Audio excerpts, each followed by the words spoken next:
Can you? Yes, I can now. Let me bring you up on Okay. this. I'm getting you up on the screen. And my friends, Proggies, please welcome. It's my good friend Andrea Dresdale.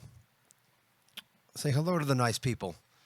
Hello, nice people. So nice to join you here today in the Prog Rock Piano Bar with my good friend Kenny Friedman. Yes, Andrea and I have known each other for many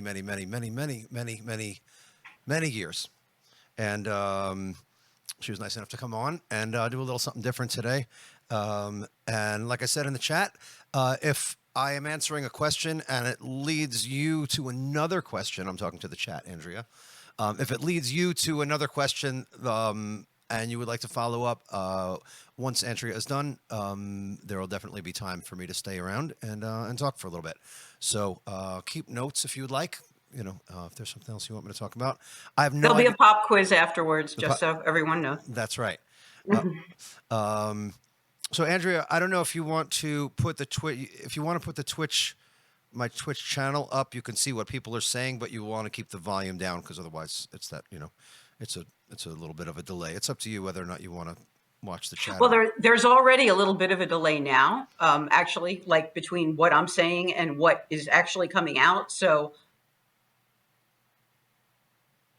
I'm just going to focus on talking to you. Is that okay? Yeah. I'm not sure why you should just be listening on Zoom and not on the stream. I am. Okay. I'm not sure why you would have a delay, but okay. So I have no idea what Andrea is going to ask me. We didn't talk about too much beforehand, so hopefully there won't be anything crazy uncomfortable. Well, here's my first question. Let's talk about where you are now. You started last year streaming on Facebook, and it was going pretty well. And then you decided to move on to Twitch. So talk about why, for you as a musician, Twitch is a better home and how it has sort of grown and improved your ability to interact with your listeners. Oh, God, there's so many reasons. Facebook is like a department store where Twitch is like a boutique. So where you have a department store, you may have the men's and ladies on the first floor, and then you have the kids on the third floor, and then you have the housewares on the first floor. There's so many different things on Facebook. You have people posting their stupid politics. You have people posting their food. You have people posting their dog. You have people posting their kids. And the average attention span on Facebook for anything that anybody clicks is somewhere between 3 and 7 seconds. Whereas on Twitch, people are here because they want to be here and they're ready to spend some time. And the boutique. That's on your end. Twitch is more like the boutique where you're coming here either for music or for games or some other type of longer form entertainment. You're not just looking for a bite; you're looking for a meal. So that was the first thing that I really liked about Twitch. On Facebook, you're stuck with anywhere between a 25 and 30 second delay between when I speak and when the viewer hears. It could be up to 30 seconds, even more sometimes. With Twitch, if the person is on their computer, it's generally no more than 2 to 4 to 5 seconds.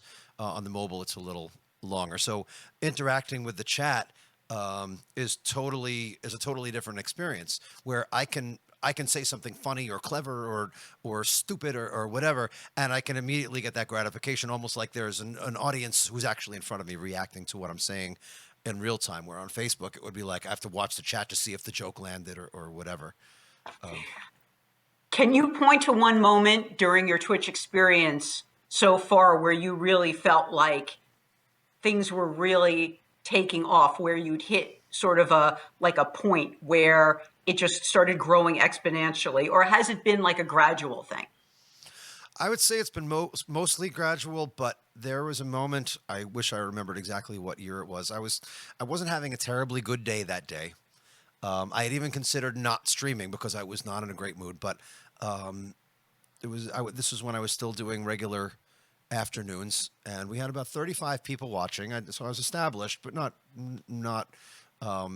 anything terribly substantial yet. And I was talking to somebody about, I think they'd had a back problem. Oh, I'm getting raided. Hold on. Courtney Visser.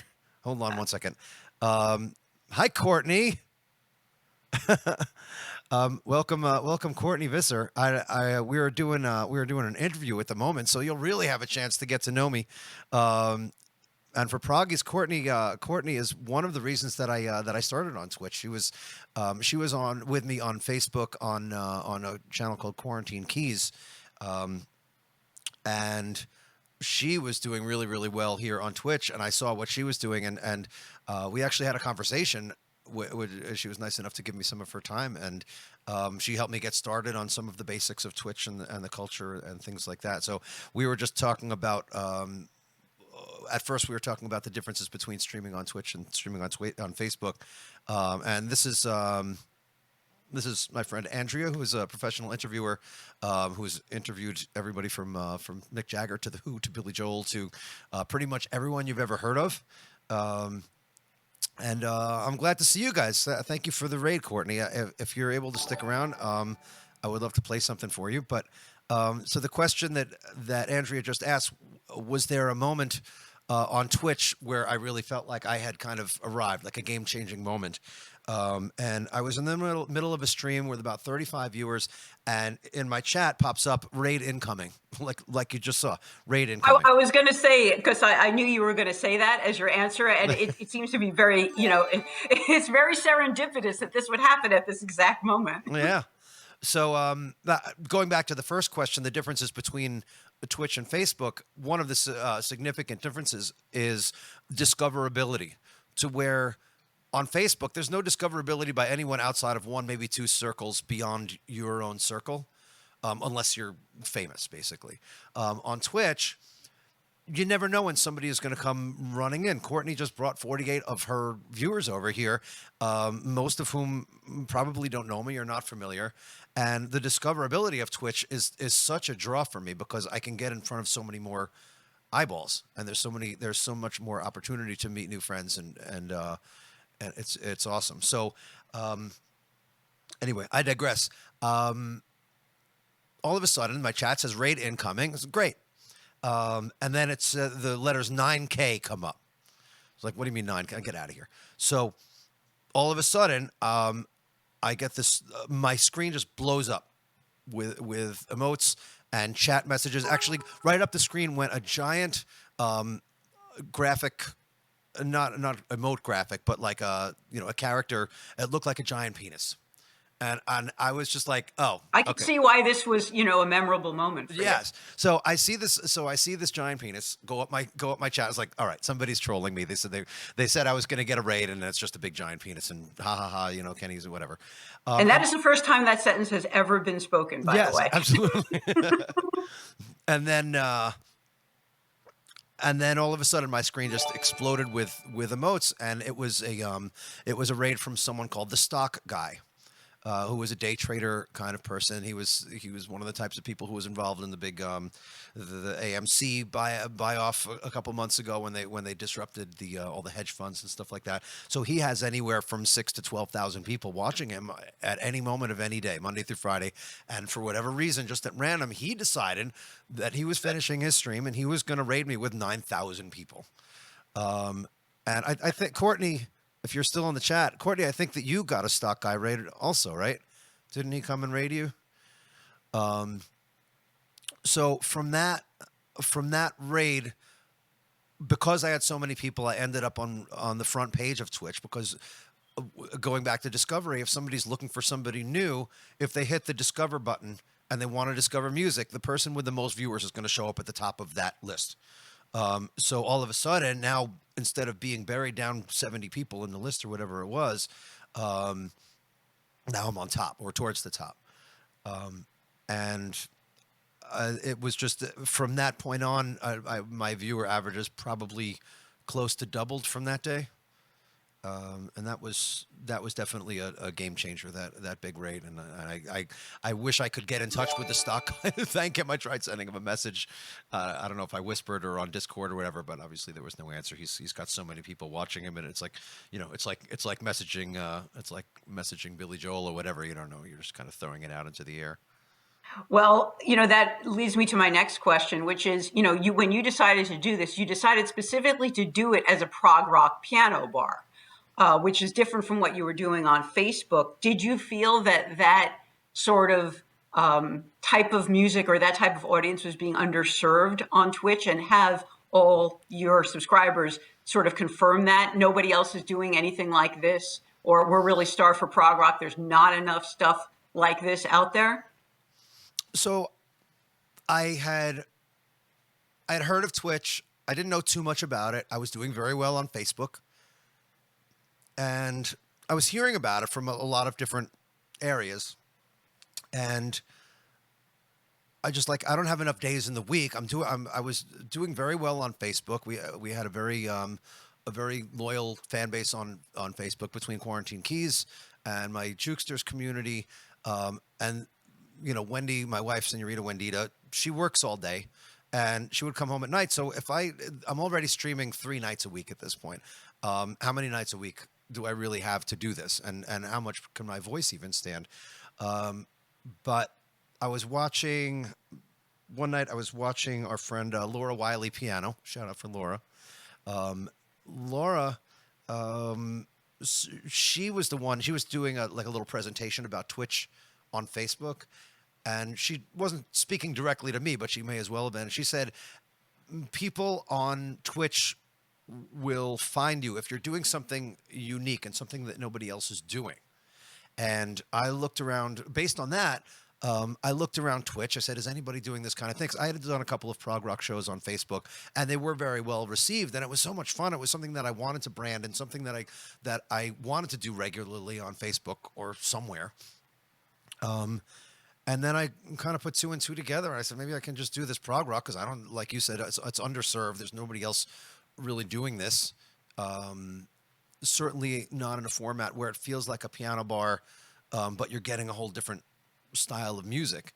And then the other thing was that I figured, because where Senorita Wendita figures into it, because she is home at night, but the afternoon for me is a time where I'm just like, I'm not doing very much. I'm just farting around on the computer or taking a nap, or it's not a time of my day where there was anything going on. And I said, well, there's a lot of prog fans in the EU. So if I go on at 2 or 3 in the afternoon here in New York, I can hit the prog fans in settle in time in the EU, 7, 8, 9 o'clock, and build a base in England and Scotland and Spain and points east of here, and not interrupt my family time with Wendy at the same time. So it was originally supposed to be just an afternoon thing, something to do where I felt like I was productive, doing something I enjoyed. I never expected to get more than 10 people watching. I was hoping, but it's such an esoteric kind of music. I had very, very low expectations, and it was just something to do. That's how it started. Well, so let's then take the concept of the prog rock, and let's go way back to the beginning, Kenny, because of course, ever since I've known you, you've always loved prog rock. And it's actually a known fact, and I don't know why this is, but it's a known fact that the area of the country where you live is actually a hotbed of prog rock fandom. People in that area really love prog rock. So my question to you is, why did it appeal to you more than other genres? Was it just because people around you were listening to it, and that's sort of like what you were listening to it, so that's what you loved? Or did it appeal to you because of the musicianship, the lyrics? Why did you become such a huge prog rock fan versus a fan of any other type of music? I mean, obviously you like all types of music and you can play all types of music, but why does this speak to you in particular? I don't know if I have a good answer for this question. There, at the very beginning, there was one of my most influential albums or the first album I really remember listening to, was Queen: A Night at the Opera, which is the one, if you don't know, that has Bohemian Rhapsody on it. It's got You're My Best Friend on it. It's very, very proggish, and I was listening to that from a very young age. So that type of music, I guess, maybe as part of the foundation, was interesting to me. And then I used to listen to my brother had Yes's Fragile album with Roundabout and Long Distance Runaround on it, and Heart of the Sunrise. I remember listening to that a lot, and then we were always trying to. We were just trying to catch. I've seen All Good People on the radio too, so we could have a recording of it because we weren't buying records at that time, and it was just a. I think it just gradually went there. I don't know. I don't know that there was a moment that I started. There was no conscious decision to start liking prog. It was just from a very young age. It was part of the what I call part of the fabric, my own musical fabric. That's just what I enjoyed listening to. It's not the only thing I enjoy listening to, but it's like comfort food to me. So when you first started playing with your band in high school, which is, going way back, you used to play with a band, and you played you stood up and played the keyboard. You did not sit down and play the keyboard. You stood up and you had that thing around your poser board, as you like to call Yes, the guitar. What kind of stuff were you playing in that band, and were you enjoying it? So the first real rock band I was in was called Courier, Currier. I was about 15, 16 years old, something like that. I was just local guys from the next school district over. They were a couple of years older than me, and they wanted to do some more keyboard-based rock. So there was Bon Jovi, and there was Rat, and the stuff that was happening at the time. I think Runaway. That was one of the first songs I learned for that band. We did Loverboy, Turn Me Loose, and then we did some Zebra songs, and we did venture off a little bit into prog rock. We did a little bit of Kansas. We did some Genesis. We did some Marillion from Misplaced Childhood. So I think because they had a keyboard player who could play that kind of stuff, they ventured off into the prog rock realm. Is that an answer? I'm not sure. I don't remember what the question was. No. That's definitely an answer. And then let me try to get things in order. And then when you went to college and you went to the Berkeley School of Music in Boston, did you find a whole bunch of like-minded people there that allowed you to expand your prog rock leanings even further? Sure. There was because when you're in a school full of musicians, you're going to find other people who like that kind of music. And I did a bunch of prog and prog adjacent shows when I was at Berkeley. There, I did 2 shows called Selling Fish by the Pound, which was all Genesis and Marillion music, and we did a show called Yes Toto: A Journey to Kansas, which you can imagine what that was. I did a couple of shows called The Underachievers, where we did Rush and we did Kansas and we did Yes. I have videos of those somewhere. Maybe I'll put them up in the Discord if you want to see a very young Kenny. With the hair and everything. With the hair and everything. So why don't you tell the story about what you did the night before your graduation, and then what you told Phil Collins when you got on stage to get your diploma from him? You may have to remind me of the second part of that question. So Okay. I think I've told this story on the stream before, where Phil Collins was receiving an honorary doctorate from Berkeley on the same day that I was graduating from Berkeley, and it was Phil Collins and Al Jarreau and Ahmet Ertegun. Thank you, Andrea. Who, if you guys don't know, is like one of the most legendary record executives of all time. Worked with everybody, sort of the brains behind Atlantic Records. Okay. So I found out that Phil was going to be, so the night before graduation is the graduation concert in the Berkeley Performance Center. I happened to have one of the Selling Fish by the Pound shows in the cafeteria, which is right next door to the Performance Center, and on the same night.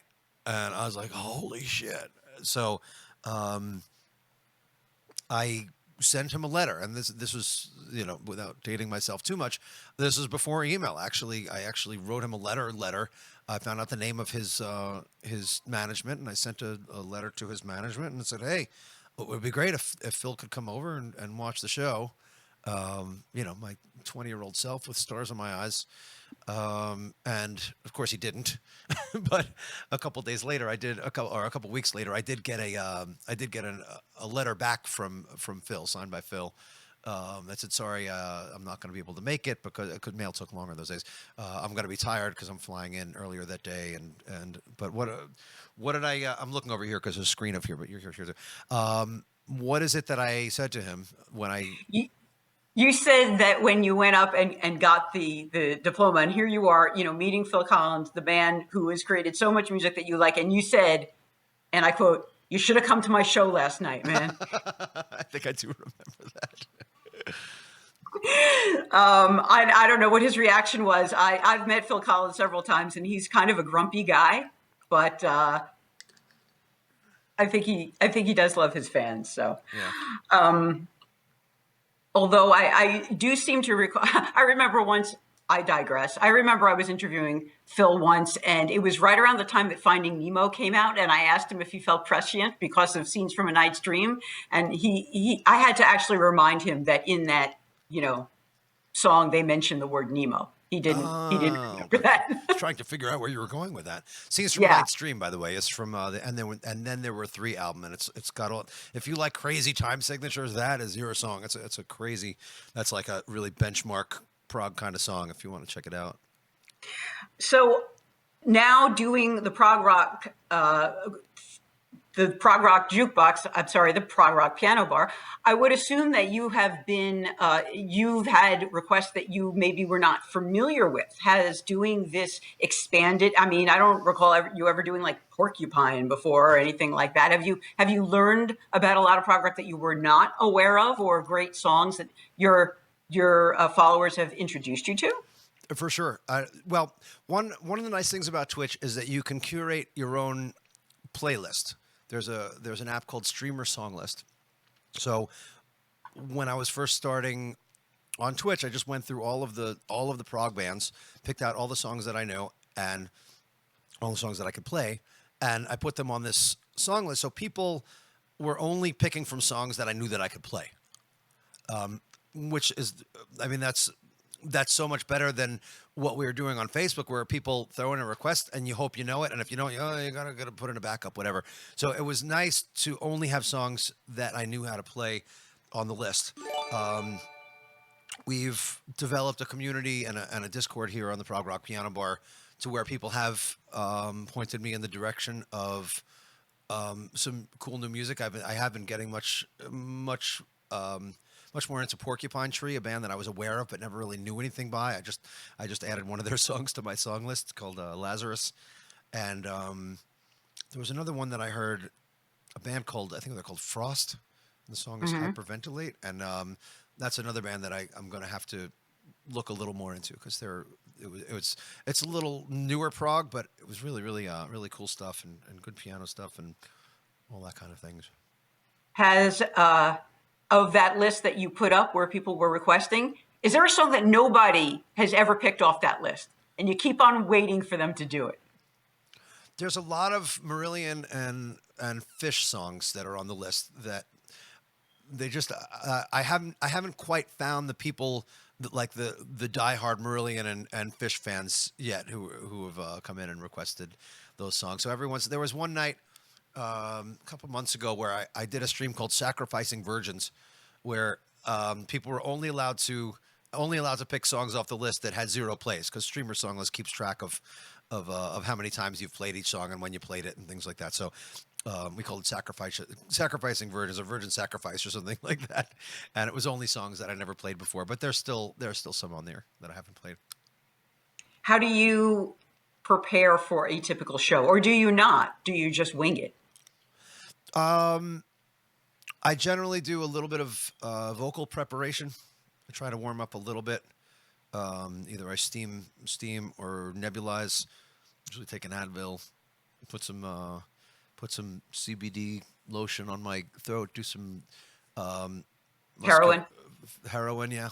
Snort do a couple rails. No, I don't do that. Don't do drugs, kids. Don't do drugs, kids. It's bad. I I was really having some really, really bad vocal fatigue and blowout. And I spoke to a friend of mine who had had vocal problems. And she taught me some exercises to do. And she says, you have to massage your whole face, your whole throat, your whole back, do your stretches before you sing. So it's that kind of, it's more for vocal preparation before streams that I do things. As far as warming up on the piano, I don't. It's just there's a lot of busy work that happens just to set up for the stream. If I haven't streamed in a couple days, just getting cameras set up and making sure that everything is working. But other than that, no, not really. Well, I'm sure that one thing that whoever has watched you live online has been impressed with your ability to do is just play stuff off the top of your head. And obviously, you know these things because they've been beaten into your head for such a long time. But if you ever falter in a song, is it going to be the music or the lyrics that is going to trip you up? And then do you cheat? I cheat all the time. One nice thing about being a solo performer, as opposed to being a band performer, is that I can I can screw up and make it sound like I'm not screwing up unless somebody really knows the song or is in tune or like I, I I'm able to make it work most of the time. I don't know if I've ever, maybe the chat can remind me if there's ever been a time where I've crashed and burned in the middle of a song where I was just like, oh, last night, get out of my dreams and into my car. Someone requested it. I knew the chorus, and the rest of it, I just kind of, anyway. Well, that's the thing. Do you have to make that decision? Okay, I know I don't really know this song, but I'm going to give it the old college try, or would you just basically not, even if you just knew the chorus, would you say, you know what, I'm not going to be able to deliver a good performance of that song. Let's just go on to something else. I've definitely aborted a couple of times. There were songs on the list that shouldn't have been on there. One such song is "Return of the Giant Hogweed" from the Nursery Crime album Genesis. I'm good with the intro and the verse, and then after that, it starts to go into some other places. I'm like, oh, I don't think I know this. Sometimes I'll look at the lyrics of a song. I was like, what the hell is this? This doesn't look familiar. How does this go? I've got little ways that I can cheat, where I can set it up so I'm listening to the song in my ears, but it's not going out to the audience. Only I can hear it. So I'm just playing along with the recording to keep myself in place and to keep the chords right and things like that. That's a little way that I sometimes cheat. I don't love the way that it sounds on the receiving end. When I listen back, it's like, I don't like that. But sometimes if that will get me through a song, then that's what I'll do. So obviously you play keyboards, but you also play drums. You also play guitar. I think you used to play trumpet at some point, right? Didn't you play trumpet at one point? Back in the day, I left. I was a pretty good trumpet player for my age, which was pre-teen probably, and I had this really nice silver trumpet, and I was like the star of the elementary school band, and pretty much on the same day or the same week, I accidentally left my trumpet on the bus, the school bus, never to see it again, and I got braces.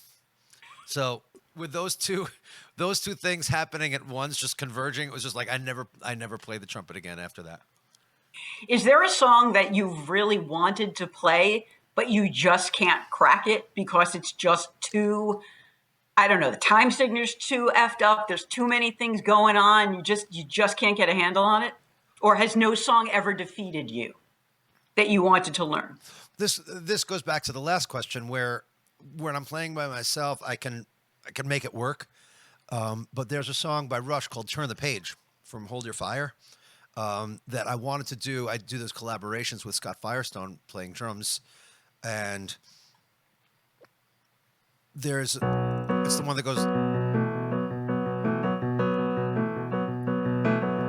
So the verse is in 6, and the bass is super busy. I don't know how Geddy plays and sings it at the same time, but it's nothing can survive in a vacuum.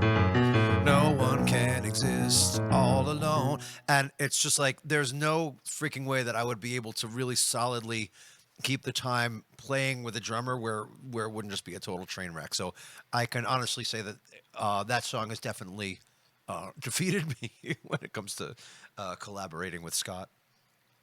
So, when you play in wedding bands, then, so because I think, as most of your people know, before you started doing this, you were basically a wedding band performer, and you play, and had basically, I guess you could say, reached the highest level of wedding band performance in your area. When you look back, what are some of the things that you learned from that experience that you now apply to streaming? And you're glad that you had to do all that to learn these skills? What did I learn from weddings to bring to here? I think just keeping the show moving. Just always be making some sort of a noise. Dead air and silence just drives me bananas. My streams are, I would say, 90% music and 10% bullshitting. Whereas I see a lot of Twitch streamers, and not that there's anything wrong with this. I'm not slamming anybody, but a lot of Twitch streamers are more 60-40 or 50-50. They talk a lot. They're talking and their playing is about the same. Because that's their thing. That's what they want to do on their channel. Like I said, I'm not knocking anybody, but for my streams, I'm not comfortable speaking for long periods of time. I'd rather just play and sing. That's why I'm here, and I assume that that's why people are here. And every once in a while, I get a reminder from the chat that they like what I'm talking about. They like what I'm saying. They like the story that I'm telling, or the advice that I'm giving. So if I were to go 80-20 or 75-25, I probably wouldn't lose anybody. But at the same time, I don't feel comfortable within myself doing that. So I digress. At a wedding, you always have to be moving forward. And if you are playing a song and the dance floor just clears out, you got to shift gears and go somewhere else. You're playing Let's Stay Together. After you played My Girl, everyone's dancing. Let's Stay Together, it just dies. Everybody just runs off the dance floor like you just farted in the middle of it.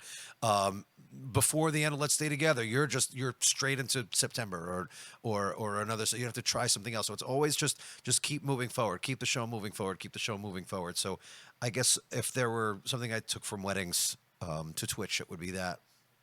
Well, I would say that, I would argue that one of the things that you learned playing all these weddings was learning how to host a party, because that's kind of what you're doing every single night. Is like, you're not, people, like you say, you're 90-10. I think people tune in, and the people in the comments can, confirm this for me. I think they tune in not just because you're playing the music that they like, but they're tuning in for you because of the way that you're running things, and the stories that you tell, and the stupid jokes that you make, et cetera, and I don't know, the dancing cats or whatever. I think 90% of the people are tuning in for the dancing cats. Right. There goes one now. Okay. Yeah. So what's your future with this? Like, what's your dream? I mean, ironically, you started doing this because you couldn't play live, but now you might be at a point where, like, people who got their starts on TikTok or Instagram or whatever, you could take this show on the road. If you wanted to, you probably could do like Prog Rock Piano Bar live, and people might come to see you. Is that something that you want to do, or would you rather just stay at home and not have to schlep your equipment from here to there? I love staying home and not schlepping my equipment. I had a lot of my musical brothers and sisters, even some of the ones who were streaming, they could not wait to get back out in front of people. Like, don't you miss the applause? Don't you miss the energy of the crowd and the electricity of it? And I'm like, no. I really I'm fine with this, and I think a lot of it has to do with the community, which I haven't even discussed about Twitch. Is just the community aspect of the channel. I think is 50% of the success of the channel. The fact I go to some other streamers and they have so many more people watching than I do, but the chat is just. Whereas if I have 30, or even if it's a day with 30 or 40 chatters, it's like it's going all the way up the screen. It's community building. It's not just playing music. It's building a community, and I was going somewhere with this. I swear. What was the question? I was going to ask you if you actually wanted to replicate this live, but I think what you Yes. said about the community is true, and I think one reason is because since you are doing a prog rock piano bar, everyone who is here can basically start with the assumption that if you're here, you like prog rock too. And I've always found that like people who like prog rock are kind of the same in the sense that if you meet somebody else who likes prog rock, you'll get along with them. So I think that's, you've got that right off the bat. And then everybody here seems to be really into sort of making new friends and interacting. And they really seem to like it. I think that you don't want people to just shut up and listen to me play. You want them to interact and you want them to make friends and have a good time. Like it goes back to what I was saying about hosting a party, because that's what you're doing. You know what I'm saying? Yeah. But you're going back to the fact that like, so in the future, you don't want to do, the live experience with Kenny Friedman. You just want to keep on doing this. So what are your goals then for the immediate future? I hate it when people ask me these questions, but I'm going to ask you anyway. Let's go back to that question in a second, because now that you mentioned, now I remember what I was going to say, which is that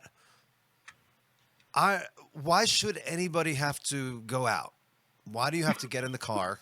Why do you have to go? Why do you have to go someplace, park the car, or if it's the winter, put on your coat, put on your makeup if you wear makeup.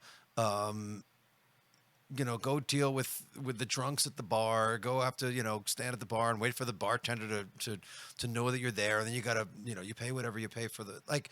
To me, and maybe this is a little bit this shows my reclusive side a little bit, but I'd rather just bring it to your house. Why not? I can't put dancing cats on the stage. I think Brad Silly Rabbit said when I can train the cats to dance on stage, I'll do a live show, and not just the other people going out. Then I have to pack all my stuff into the car. I have to go somewhere, wherever it might be. It could be 10 miles, it could be 100 miles, it could be 1,000 miles. But the Twitch experience is like everybody who's here wants to be here. They're here because I'm here. If you go to a wedding, if you go to a bar, half the people in the room at a wedding, they don't care a shit about the band. They don't want to hear the band. They're just there because the couple's getting married. They're like a captive audience. They have to be there because they're attending a wedding. Whereas here, it's just like everybody is free to go at any time. There's 10,000 other streamers just on Twitch if they don't want to leave Twitch. And I hope I'm not giving away any secrets here. Or they could, go out in the yard. They could go for a walk. There's anything they could be doing, but they're here. And there's so much validation and satisfaction in that for me that like, why would I want to do something else? I don't know. If I could get this many people to come see me play this kind of music in a live setting, where all of a sudden another performer may come in from their performance with 60 of their friends to enjoy the show. Like it's such a unique experience being here that it doesn't compare, in my opinion, it doesn't compare to being live. Okay. Well, let's wrap things up with a couple more questions. What's the one song that the people on this channel would be really surprised that you actually know how to play? Oh, thank you. Caffeine is my drug. Oh, to answer your question, what are your goals and if people keep coming to see me and people keep throwing in bits and donos and subscribing, if there's enough money being thrown at me to support me in such a way that I can continue to get my bills paid and live comfortably, I will keep doing this. I'm going to do this as long as I can. It's been a little slow this summer, but still the support has been amazing. The community has been amazing for both channels. But if the support dries up, then I'm going to have to go back out into the real world and do gigs, which that's not my first choice. I don't want to be back in the world. I want to be sitting right here and doing this. And I'm not pandering to the chat. I'd rather be here.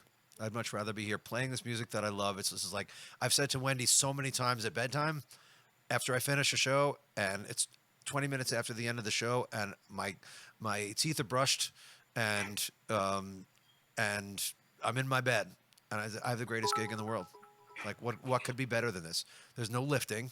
There's no transportation. You can come to every gig.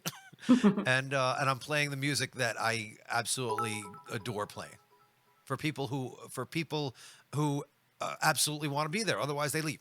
Like, is there any more? What you find me a better gig than this, and I'll go to it. Well, that makes you very different from every other person that I spend my days interviewing, because everybody else is like, we can't wait to get back out there. I miss my fans, Right. energy, electricity, audience, blah, blah, blah, blah, blah. So a So, refreshing other viewpoint. Now, to go back to the question that yeah, I was sorry. going to wrap up with, that I don't know actually if you heard me ask, but I said, what song would the people on this channel be super surprised to find out that you actually know how to play? Are we talking about past, present, or future? Like, they know you as the guy who can play every prog rock song and Right. it's no problem. And maybe they know you over at the Jukesters for you could play any kind of pop song from the 50s to the mid 90s, that kind of thing. What what do you know how to play that they would be really surprised that you also know how to play? Oh. I don't know that I have any secrets here anymore. Like, everybody knows that I love 80s and one hit wonders and 90s and yacht rock and everything from 1976 to 1982. I don't know that everybody here understands the depths of my knowledge of 70s disco and R&B, or just from so many years of doing weddings. But when Well, like for example, you probably know some classical and jazz stuff that you never play. Mhm. And how many people know that you know Tom Lehrer songs? Oh, that's a good. I think I played one Tom Lehrer Oh, song. really? Yeah, we had another streamer show up that said, "Play me the funniest song you know." So I think I did the Masochism Tango.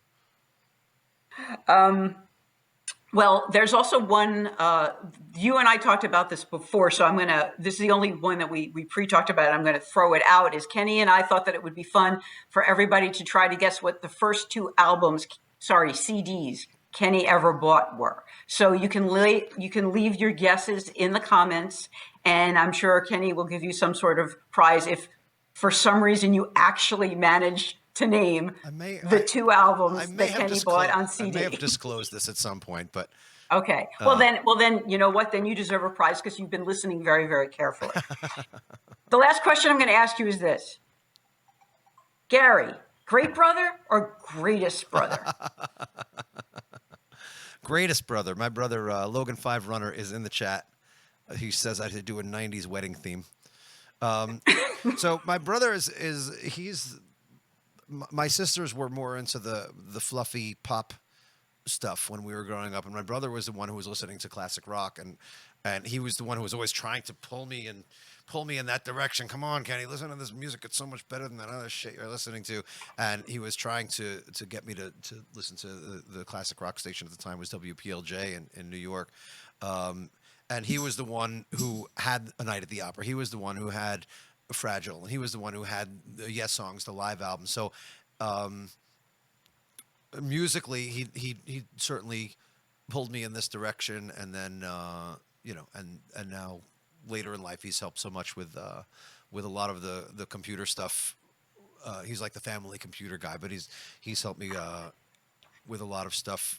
I didn't know, and back in March when I started streaming, March 2020, the only thing I ever used a computer for vis-a-vis music was reading lyrics. There was no computer integrated into my music life whatsoever. Other than that, so my first stream was just on into an iPad, and everything, all the green screen stuff, all the effects, everything you see around me has been stuff that I've picked up or learned from other people, whether it be Gary, my brother, Logan Five Runner, Brad Silly Rabbit has helped a ton. And I just pick things up along the way. I guess my brother was on the computer train very, very, very early. So I have a certain level of comfort around the computer that someone my age might not necessarily have because of him. So we'll say greatest brother. Okay. Certainly the That's greatest brother I have. Well, that's acceptable. Yes. Okay. Well, I think we've pretty much covered it all, unless there's something that you want to talk about that I did not ask you about. Um, I'm scrolling back. I don't see anybody taking it. So what? Anybody wanted to? I did hate Steely Dan. Does anybody want to take a guess at either of the first two CDs that I ever bought in the chat? Oh, Tippy, how old am I? I'm 38, but I lie about my age. Anyway, I would like to say thank you, Andrea, for doing this. I hope that I hope you had fun. It was not Billy Joel, Kimmy. Um, Yeah, I'm slumming by doing this, Kenny. I know you're slumming, and she's probably got like Josh Groban lined up next. My cock, that's funny. It was not Dire Straits, Brothers in Arms. Anyway, definitely not Kiss. People are taking guesses in the chat. I won't keep you, Andrea. Thank you so much for doing this. This was just a little a plan that I hatched just a day or two ago, just because I didn't want to sing too much today, but I wanted to give you guys another stream this week because I was only available to do one, and I hope you guys liked it. All right, I'll give you guys the answer. The answer to the first two CDs that I had, one of them was Yes 90125. I saw that tour. And the other one was Journey's Greatest Hits. All right.